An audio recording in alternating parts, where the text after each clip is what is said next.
नमस्कार, मी हर्षाली. हितगुज या कार्यक्रमात आपलं स्वागत. हितगुजमध्ये आपण चर्चा करत असतो ती विविध आजारांची, आरोग्याची आणि त्यावर आपण तज्ज्ञांकडून मार्गदर्शन घेत असतो. आणि आजचा आपला विषय आहे अंधत्व, हृदयरोग व त्यावर आयुर्वेदिक उपचार. आणि त्यासाठी आपल्यासोबत आहेत वैद्य परमात्मा आत्माराम ठाकरे. स्वागत आहे तुमचं आमच्या स्टुडिओमध्ये. नमस्कार. तर हे विश्वमाया आयुर्वेदिक चिकित्सालय, पंचकर्म व संशोधन केंद्र वाशिम यांच्या माध्यमातून गेल्या 11 वर्षांपासून आयुर्वेद सेवेमध्ये कार्यरत आहेत. कॉर्नियाची झीज होणं, कॉर्नियल अल्सर, पडद्यावर वारंवार सूज येणं, रक्तस्राव होणं, पडदा नसा सुकणं असे डोळ्यांचे दुर्धर आजार आयुर्वेदिक प्लांट स्टेम सेल थेरपीच्या विशेष संशोधनातून वैद्यांनी यशस्वीरित्या बरे केले आहेत. डोळ्यांमधील पेशी, मज्जातंतू यांची नवीन उत्पत्ती करून डोळ्यांच्या दृष्टीची वाढ होते. हे आयुर्वेदिक प्लांट स्टेम सेल थेरपीचे वैशिष्ट्य आहे. लहान मुलांचे आजार, स्त्रियांचे आजार, वाताचे विकार, मेंदूचे विकार, तोंडाचे, नाकाचे व कानाचे विकार, थायरॉइड, ब्लड प्रेशर, कॅन्सर व किडनी विकार यांसह अनेक आजारांच्या हजारो रुग्णांवर यशस्वीरित्या चिकित्सेचा वैद्यांकडे अनुभव आहे. श्री विश्वमाया आयुर्वेदिक चिकित्सालय हे महाराष्ट्रातील एकमेव असं आयुर्वेदिक चिकित्सालय आहे जिथे डोळ्यांच्या आजारावर आयुर्वेदिक प्लांट स्टेम सेल थेरपीद्वारे उपचार केले जातात. चला तर मग चर्चेला सुरुवात करूयात. सगळ्यात आधी सर मला सांगा की हृदयरोगाची लक्षणं आणि कारणं कोणती आहेत? बरोबर आहे. आता याच्यामध्ये पहिले लक्षणं हे महत्त्वाचे आहेत. तर याच्यात एक सुरुवातीचे काही लक्षणं आढळतात आणि काही नंतर मग जे घातक स्वरूपाची असतात किंवा ते रोग्याला दृष्टी कायमस्वरूपाची जाण्यास कारणीभूत असतात. ते सुरुवातीचे जे जनरल लक्षणं जे रुग्णाला आढळतात व्यवहारामध्ये ते सांगणार आहे. पहिले एक लक्षणं असतं की चक्कर येणे, डोकं दुखणे किंवा चालताना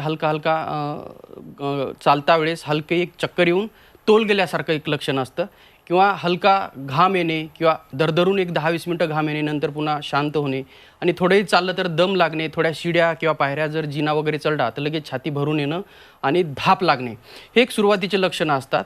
किंवा कधीकधी मन अस्वस्थ असतं, कधी डोक्यावर खूप प्रचंड ताण आल्यासारखे लक्षणं जाणवतात आणि नंतर याचे काही कारणं पण आहेत, ते कारणं पण सांगणार आहेत. पण हे सुरुवातीचे लक्षणं आढळतात आणि नंतर 2-4 वर्ष 5 वर्ष शरीरात हृदयरोगाने आपले जे मूळ बळकट केले, कारणाचे मूळ बळकट केले की नंतर त्याचे मेजर सिम्पटमचे घातक लक्षण आहेत त्याच्यामध्ये रूपांतर होतं. आता याच्यात घातक लक्षणं कोणती आहेत? सतत जर तुमचं डोकं दुखून प्रचंड वेदना होत असेल आणि डोक्याचा समोरचा किंवा मधला भाग किंवा पाठीमागचा भाग याच्यामध्ये प्रचंड असं ताणल्यासारख्या वेदना होत असतील आणि जड पडून दुखत असेल की समजायचं हे डोक्याच्या संदर्भातलं घातक लक्षण आहे. किंवा एक तोल जाणे, पुढे किंवा मागे असं फेकल्यासारखं लक्षण जाणवतं आणि अचानक असं एक सेकंदापुरती एक मोठी भवळ येते किंवा एक चक्कर येते आणि नंतर माणूस हा एक डोळे लावून 5 मिनटं 10 मिनटं खाली बसतो आणि घाम येऊन लगेच जर संडास किंवा लघवी येत असेल आणि मान, डोकं, पाठ आणि एक डावा हात या ठिकाणी जर मुंग्या येणं किंवा दुखणं किंवा हात असा चावल्यासारखा वाटणं असे लक्षणं जर आढळत असतील तर हे हृदरोगाचे मुख्य लक्षणं आहेत. जवळच्या वैद्याला किंवा डॉक्टरना दाखवून देणं गरजेचं आहे. आता आज आपला विषय जो आहे ते अंधत्व.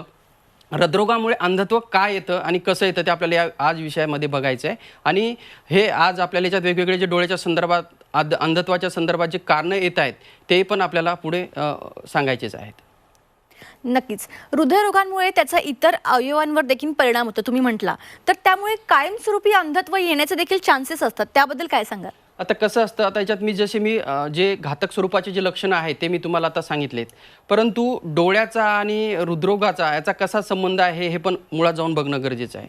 आता ऊर्ध्वजत्रुगातले व्याधी जे सांगितलेत आयुर्वेदामध्ये महत्त्वाच्या एक प्रिन्सिपल आहे, डायग्नोसिस थेरपी एक प्रिन्सिपलनं होते आणि ती डायग्नोसिस होणं एक त्रिदोष, सप्तधातू, 3 मल या गोष्टीचा पूर्ण सारासार 13-14 गोष्टीचा विचार करावा लागतो. दुष्यम देशम बलम कालम, म्हणजे तुमच्या शरीराचं बल किती आहे, तुमच्या शरीरात दोष कोणते वाढलेले आहेत, तुमची शरीराची अवस्था कोणती, वय कोणतं, या सगळ्या गोष्टीचा विचार करणं, नाडी परीक्षण असतं, या सगळ्या गोष्टीचा विचार करून एक निदान पद्धती आहे.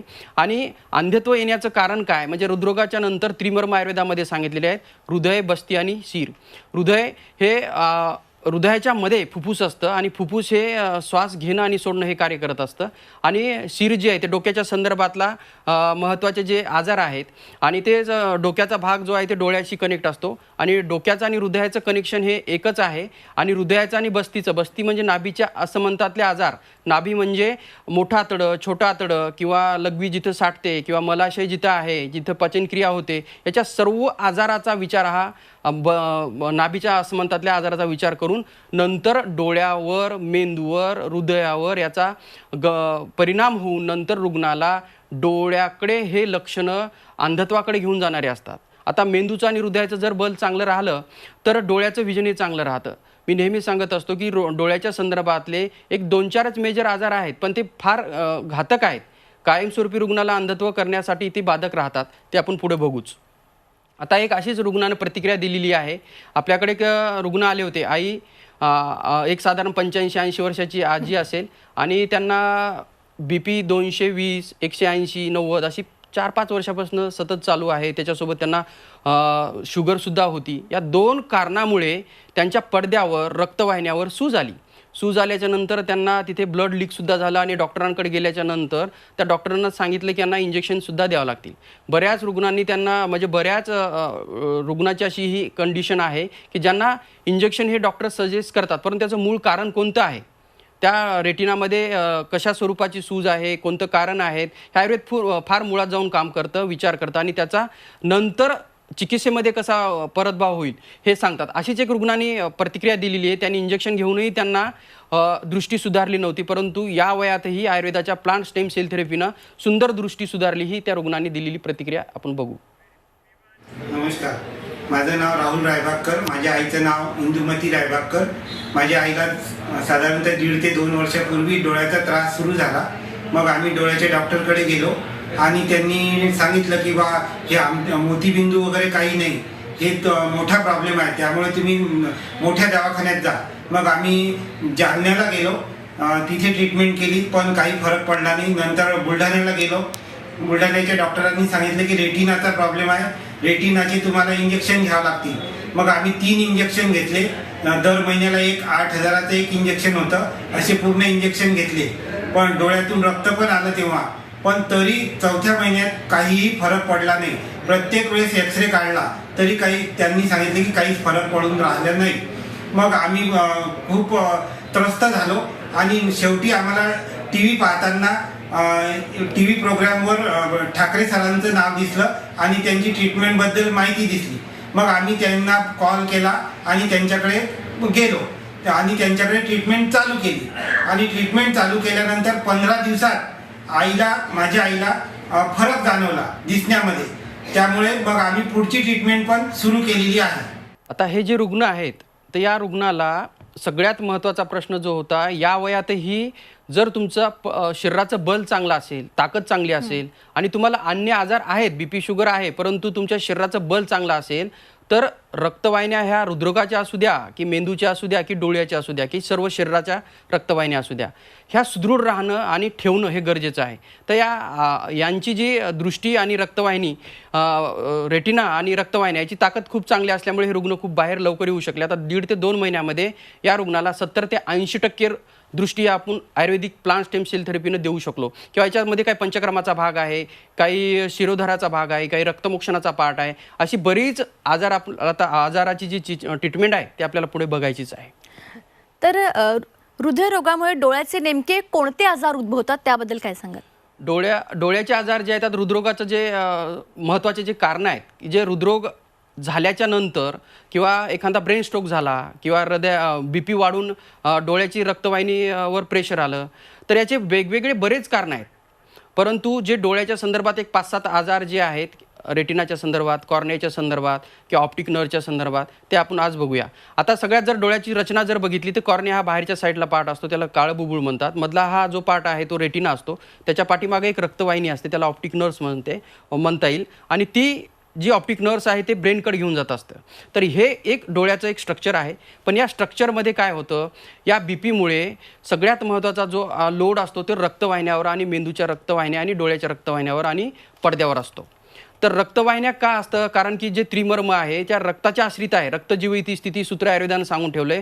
रक्त आणि रस हे दोन धातू जे आहे ते हृदयाच्या संदर्भात, मेंदूच्या संदर्भात फार महत्त्वाचं काम आहे. तर रक्त जर तुमचं आहारातून जर चांगलं आहार, सकस पोषक आणि अल्प प्रमाणात आहार जर गेला तर तुमच्या हृदयावर लोड येणार नाही. लोड आल्याच्या नंतर तुमचं लोड कमी झाल्याच्या नंतर आहार पाचन होऊन त्याच्यात आहार रस बनायला लागेल, रसाचं रूपांतर रक्तात होईल आणि हृदयाला चांगल्या पद्धतीचं बल मिळेल. आणि हृदयाचं काम हे डोळ्याचा परिणाम जो आहे ते आता हृदयावरचं जर थोडंसं जर स्ट्रेस टेन्शन आलं तर ताणल्यासारखं किंवा त्याची साईज मोठी होते किंवा एकदम असं अचानक धसकी भरल्यासारखं होतं किंवा एकदम घाबरल्यासारखं होतं किंवा एकदमच असा घाम येतो. हे लक्षणं हे घातक लक्षणं असतात. याचा परिणाम मनावर, देह, इंद्रिय आणि डोळ्यावर यायला लागतात. आता डोळ्याच्या संदर्भातले एक 4-5 आजार आहेत. एक सगळ्यात महत्त्वाचा कॉर्नियाच्या संदर्भातला जो आजार आहे तो कॉर्नियामध्ये झीज होऊ नये किंवा कॉर्नियाचे जे सेल्स आहेत याच्यामध्ये डिस्ट्रक्शन म्हणजे किंवा त्याच्यात झीज होऊन त्याची एक मरण्याची प्रक्रिया चालू होते आणि डोळ्याचा नंबरही वाढतो आणि जवळचं किंवा लांबचं नजर जी आहे ती ही पण हळूहळू कमी व्हायला लागते. याला मायोपिक नंबर म्हणतात. हे एक तर मायनस नंबर असतात किंवा प्लस नंबर असतात. हे एक मेजर कारण आहे त्याच्यामध्ये. दुसरं जे आहे ते पडद्याच्या संदर्भातले आजार आहेत. आता हृदरोग झाल्याच्या नंतर याच्यात जसे मी 2 वर्णन केलेले आहेत. एक सुरुवातीच्या काळाचे लक्षणं आणि नंतर घातक स्वरूपाचे लक्षणं. हे घातक स्वरूपाचे लक्षणं 1 आणि 2 दिवसात येत नाहीत. हृदरोग झाला, मधुमेह झालं, थायरॉईड झालं, यासारखे जे आजार आहेत, हार्मोन इम्बॅलन्स झाले, हे 1 आणि 2 दिवसात येणार नाहीत. हे लाईफस्टाईल डिसीज आहेत. तर याच्यामध्ये वर्षानुवर्ष शरीरामध्ये याचा लोड वाढत राहतो आणि लोड वाढल्याच्या नंतर अन्य ऑर्गनही जे डोळ्याच्या पडद्याच्या संदर्भात आज बोलतोय, परंतु याच्यासोबत अन्य शरीरातले अवयवही निकामी व्हायला लागतात. उदाहरणार्थ किडनी फेल्युर आहे किंवा कानाचे जी श्रवणशक्ती ती कमी आहे, दाताची जी ताकद आहे ती पण कमी व्हायला लागते. कानानं ऐकून मेंदूपर्यंत घेऊन जाण्याची जी क्षमता आहे ती कमी होणे आणि नंतर कधीकधी आवाज कानात वेगवेगळे येणे, असे बरेच हृदरोगाचे परिणाम होताना दिसत आहेत किंवा हृदरोगाच्या गोळ्या खाऊन त्याचे परिणाम दिसत आहेत. आता याच्यात पडद्याचा जो आहे तो पडद्याच्यामध्ये काय होतं, याच्यात एक 2 मेजर सिम्पटम दिसतात. त्याच्यामध्ये एक पडद्याला झीज होणे किंवा पडदा सुकणे, हे 2 आजार दिसतात. आणि हे झीज आणि सूज का येते, पहिले सूज यायला लागतं. सूज आल्याच्या नंतर तिथे झीज होणं चालू होतं. आता ही जर पडदा जर प्राकृत नसेल तर ती इमेज ती पडद्यावर पडणार नाही आणि पडणार नाही तर ती ऑप्टिक नर्व्ह थ्रू ब्रेनकडे घेऊन जाता येणार नाही. मग पडद्याचं स्वास्थ्य हे आयुर्वेदाच्या उपचारांनी खूप चांगल्या पद्धतीनं आपल्याला मेंटेन ठेवता येतं. प्लांट स्टेम सेल थेरपीनं हे खूप बेस्ट काम आहे की ज्याच्यामध्ये आपल्याला दृष्टी आणि पडदा आणि डोळ्याचं स्वास्थ्य हे खूप चांगल्या पद्धतीनं आपल्याला पुढे मेंटेन करता येते. आता बऱ्याच लोकांच्यामध्ये एक पडदा सुटणे किंवा एक असा मॅक्युला असतो, त्याच्यामध्ये पडदा आपला हा पूर्ण असा गोल अटॅच असतो. त्याच्यामध्ये तो काही कारणामुळे बघा याच्यामध्ये BP आहे, शुगर आहे किंवा TB आहे, असे बरेच कारणं येतात की जेणेकरून त्या पडद्यावर वाईट परिणाम यायला लागतात. मग काय होतं, पडदा तो हळूहळू मागच्या साईडनं सुटायला लागतो आणि सुटून मग नंतर त्याच्यामधली जी जेली आहे ती पडद्यामध्ये मिक्स होऊन त्याच्यामध्ये ब्लड लिकेज होऊन त्याच्यामध्ये जेली आहे किंवा रक्त आहे असं साठायला लागतं आणि नंतर रुग्णाची दृष्टी ही कायमस्वरूपाची हळूहळू कमी होते आणि रुग्णाला अंधत्व यायला लागतं. तर हे टाळण्यासाठी आयुर्वेदात बेस्ट औषधी आहेत, उपचार आहेत, निदान पद्धती आहे आणि हे रुग्णांनी वेळेच्या आधी करणं हे गरजेचं आहे. आता हे झालं रेटायनल टेअर पण एक आजार आहे की रेटिना फाटतो किंवा त्याच्यामध्ये एक होल पडायला लागतं किंवा रेटिनामध्ये एक प्रकारची लाली यायला लागते आणि डोळे जळजळ होणं, आग होणं किंवा डोळे आतमध्ये ओरड्यासारखे किंवा ताणल्यासारखे व्हायला लागतात किंवा डोक्याचा अर्धाच भाग हा जड पडतो. असे बरेच पडद्याच्या संदर्भातले आजार आहेत. नंतर आता याच्यामधला एक महत्त्वाचा जो आहे तो ऑप्टिक नर्वच्या संदर्भातला आजार जो आहे तो ऑप्टिक नर्वचं कार्य काय आहे, जी इमेज आहे ती मेंदूला पर्यंत घेऊन जाण्याचं मीडिएटरचं काम आहे. आणि याच्यामध्ये जर सतत तुम्ही BPच्या 10-10, 20-20 वर्ष गोळ्या खात असाल, हृदरोगाची औषधं खात असाल आणि फक्त व्हॅल्यू मेंटेन करण्याच्या मध्ये फक्त तुम्ही समाधानी राहत असाल तर त्याचा परिणाम स्वरूप म्हणूनही मागच्या पडद्याला सूज येणे किंवा तिथे झीज होणे किंवा रक्तवाहिन्याला आतमध्ये सूज येऊन तिथे रक्तस्राव होणे, अशा बऱ्याच गोष्टी ह्या परिणाम स्वरूप म्हणून आपल्याला आजाराचं रूपांतर होताना दिसतात. आणि या आजाराचं कायमस्वरूपीचं अंधत्व हेच मात्र निश्चित आहे. परंतु वेळेच्या आधी जर आपण वैद्याकडे किंवा आयुर्वेदाकडे गेलात किंवा एक मार्गदर्शन घेतलं आणि त्याच्यामध्ये नेमकं आपल्याला जे हेल्दी जो रेटिना आहे म्हणता येईल किंवा ऑप्टिक नर्वचं माझी कंडिशन कशी आहे, माझी दृष्टी कशी आहे, माझी कॉर्निया कसा आहे, हे सगळं आपल्याला बघणं गरजेचं आहे. आणि त्यानुसार मग पुढचं जे आजाराचं जे ट्रीटमेंट आहे हे आपल्याला निश्चितच करता येईल. बरोबर आहे. तर यांनी सांगितल्याप्रमाणे अशीच एका रुग्णाची प्रतिक्रिया आपण पाहूयात. माझं नाव बाबूराव विठ्ठल नरळे, राहणार मंगरुळपीर. आज मी डॉक्टर साहेबाकडे आलो आहे डोळ्यामध्ये माझ्या औषध टाकल्यानंतर मला एकदमच फरक वाटायला लागला. ॲक्च्युअल माझी 2019मध्ये एन्जिओप्लास्टी झाली. मला बी पी आणि शुगर ही 5-6 वर्षापासून आहे. पण आज मी औषध टाकल्याबरोबर मला जवळपास 40 ते 45 फुटापर्यंत एकदम क्लिअर दिसायला लागलं आहे बिना चष्म्याचं. आणि चष्म्यानंतर मला स्पष्ट दिसणारच आहे, पण समोरच्या व्यक्तीचा चष्मा आहे किंवा नाही हे मला समजत नव्हतं 40-50 फुटा. आज ते पूर्ण क्लिअर मला चष्मा दिसायला लागला आणि मी चेहरा त्यांचा स्पष्ट बघायला लागलो. किती मिनिटं? हे साधारण सर आमचा काय 5 मिनिट झाले, 10 मिनिट झाले असते, असं 10 मिनिट झाले. तर आमची ही चर्चा अशीच चालू राहणार आहे. अजून काही गोष्टी जाणून घेऊयात, पण वेळ झाली एक छोट्याशा ब्रेकची. कुठेही जाऊ नका, पाहत राहा झी24 तास. तर ब्रेकनंतर आपल्या सर्वांचं पुन्हा एकदा स्वागत. आपण अंधत्व, हृदयरोग आणि आयुर्वेदिक उपचार या संदर्भात चर्चा करत होतो आणि त्यासाठी आपल्यासोबत आहेत वैद्य परमात्मा आत्माराम ठाकरे. तर पुन्हा एकदा आपण चर्चेला सुरुवात करूयात. तर आपण एवढ्या आजारांची चर्चा केली, तुम्ही सांगितलं, तर हे आजार टाळण्यासाठी काही उपाय आहेत का आयुर्वेदामध्ये? आहेत, निश्चित आहेत. फक्त काय करायला पाहिजे, आजार जो आहे ते कोणत्या अवस्थेमध्ये आहे आणि आजाराचं मूळ कारण काय हे आयुर्वेदाची पद्धत आहे निदान करण्याची. जर समजा तुम्हाला हृदरोग कोणत्या कारणामुळे झाला हे पहिले बघणं गरजेचं. ताणतणावामुळे झाला आहे किंवा एखादा मानसिक धक्का बसला किंवा जवळची व्यक्ती एखादी आई आहे, वडील आहे किंवा एक पत्नी आहे किंवा एखादे मुलं आहे, म्हणजे यांची डेथ झाली, अचानक धक्का बसतो आणि नंतर मग हृदरोगाची कारणं चालू होतात. हे असे बरेच कारणं आहेत. साधा ॲसिडिटी आहे, पोटात साफ होत नाही आहेत, असे कारणाचा सगळा विचार केला जातो आणि विचार केल्याच्या नंतर हृदरोगाचं कारण शोधून त्याच्यावर मूळ चिकित्सा केली जाते. ही चिकित्सा झाल्याच्या नंतर याच्यामध्ये एक सगळ्यात महत्त्वाचं, मग याचा परिणाम जो आहे तो रेटिनाच्या पडद्यावर, रक्तवाहिन्यावर, कॉर्नियावर, म्हणजे डोळ्यामध्ये काय समस्या निर्माण झाली आणि कोणत्या स्टेजमध्ये आहे हे पण पहिले बघणं गरजेचं आहे. आता याच्यामध्ये एक सगळ्यात महत्त्वाचं आमचं जे प्लांट स्टेम सेल थेरपी आहे, ते रिसर्च बेस आमचं याच्यात खूप चांगलं काम आहे. रुग्णाच्या तुम्ही प्रतिक्रिया बघितल्याच आहेत.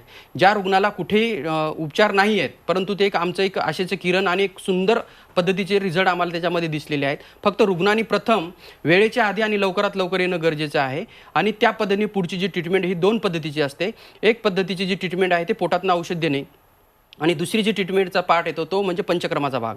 जे पंचकर्माच्या भागामध्ये हे फारसे केसेस गरजेच्या नसतात, परंतु शरीरामध्ये जर बरेच वर्षाचे विष, टॉक्झिन्स किंवा अन्य आजाराचे लोड असतील, मी जसं सांगितलं की किडनी आहे, किडनी फेल्युअर आहे, ॲसिडिटी आहे, पोटाचे आजार आहे, बरेच आजाराचं कारण स्वरूपाच्या नंतर हृदरोग उत्पन्न जर होत असेल तर हे कारणं पहिले मुळात हद्दपार करणं गरजेचं आहे. तेव्हा हृदयावरचं लोड कमी होतं. त्यासाठी पंचकर्म चिकित्सा सांगितलेली आहे. आता याच्यामध्ये स्टेम सेल थेरपी जी आहे ते एक ड्रॉपर थेरपी ट्रीटमेंट आहे. म्हणजे आम्ही डोळ्यामध्ये एक वेगवेगळ्या वनस्पतीचे नॅचरल टिश्यू कल्चर करतो आणि ते डोळ्यामध्ये घालतो. याचा कोणत्याही पद्धतीचा साईड इफेक्ट नाही आहे, नॅचरल आहे आणि याचा साईड इफेक्ट नाही आहे. आणि जे डोळ्यात टाकल्याच्या नंतर किंवा जी ट्रीटमेंट चालू केल्यानंतर उपयोगच होतो, दुरुपयोग होत नाही. परंतु याच्यामध्ये एक दुसरी गोष्ट अशी आहे की जी पंचकर्माचा जो भाग आहे तो पंचकर्माचा भाग जो की याच्यामध्ये एक स्नेहन, स्वेदन, वमन, विरेचन आणि बस्ती हे प्रकार सांगितलेले आहेत. आता सध्या ऑक्टोबरचा महिना आहे आणि ऑक्टोबर महिन्यामध्ये बऱ्याच रुग्णाला पित्ताचे आजार हे वाढलेले असतात. तर पित्ताच्या विकाराला विरेचन चिकित्सा करणं गरजेची आहे. कफ जेव्हा शरीरामध्ये प्रचंड वाढलेला असतो तेव्हा वमनाची चिकित्सा करणं गरजेचं आहे. जर उदाहरणार्थ कफाच्या विकृत्या लहानपणापासून असतील आणि नंतर हृदरोग उत्पन्न झाला असेल, हृदयाची कारणं जर तशीच त्याला पोषक मिळत असतील आणि त्या हृदरोगाचं रूपांतर नंतर नेत्रविकारामध्ये होत असेल तर पहिले त्या रुग्णाचे महत्त्वाचे कफाचे आजार जे आहेत ते आपल्याला पूर्ण हद्दपार करावं लागतील. तेव्हा हृदरोगाची कारणं आणि डोळ्याची कारणं हे आपल्याला पूर्णतः थांबवता येतील. आता याच्यामध्ये वमनाचा एक प्रकार असतो कफाविकारामध्ये आणि बस्ती जे आहे ते बस्तीचा मेजर रोल आहे जो रेटिनाच्या संदर्भात, ऑप्टिक नर्वच्या संदर्भात, की जेणेकरून जे सुकणं जे चालू असतं ते पूर्णतः थांबतं. आणि बस्ती हे एक सोपी पद्धत आहे. फक्त थोडंसं याला डिओटेड म्हणजे थोडंसं काम जे आहे ते करावं लागतं. याच्यामध्ये थोडंसं वेळ द्यावा लागतो आणि वेळ देऊन याचा एक वेळ निश्चित करावा लागतो. जेणेकरून आहार ते आम्ही आमच्या सेंटरला रुग्ण आल्यानंतर त्यांना स्पष्ट सांगतो आणि ते समजावूनही सांगतो आणि त्या पद्धतीने एक शेड्यूल दिलं जातं. खाणं, पिणं, वागणं, दिनचर्या कशी असावी आणि नंतर जे रुग्णांची दृष्टी वापस येणं हे पण फार महत्त्वाचं आहे. अन्यथा काय होतं, रुग्णाची दृष्टी आली पण ते टिकणं पण तेवढंच गरजेचं आहे. तर याच्यासाठी आपल्याला 3 गोष्टी महत्त्वाच्या आहेत. जे बेसिक कारण आहे ते थांबवायचे आहेत आणि जे आजार दिसत आहेत त्यांना पूर्ण हद्दपार करायचे आहेत. याच्यामध्ये रेटिना, ऑप्टिक नर्व्स आणि ब्रेन याचा खूप मेजर रोल प्ले करतो. हे आपल्याला स्वस्थ जर असेल तरच आपली दृष्टी पुढे कायम चांगली राहू शकते. बरोबर आहे सर. तुम्ही या ठिकाणी आलात आणि खूप मोलाचं मार्गदर्शन प्रेक्षकांना केलं, त्यासाठी तुमचे धन्यवाद. नमस्कार. तर आज आपण अंधत्व, हृदयरोग आणि आयुर्वेदिक उपचार यावर चर्चा केली. आणि या संदर्भात तुम्हाला काही आजार असेल किंवा काही पण शंका काहीही जरी असेल तरी दिलेल्या स्क्रीनवर जो नंबर आहे त्याला कॉन्टॅक्ट करा आणि तुम्ही या ठिकाणी व्हिजिट करू शकता. कार्यक्रमात वेळ झाली आता इथेच थांबण्याची. तुम्ही पाहत राहा झी 24 तास.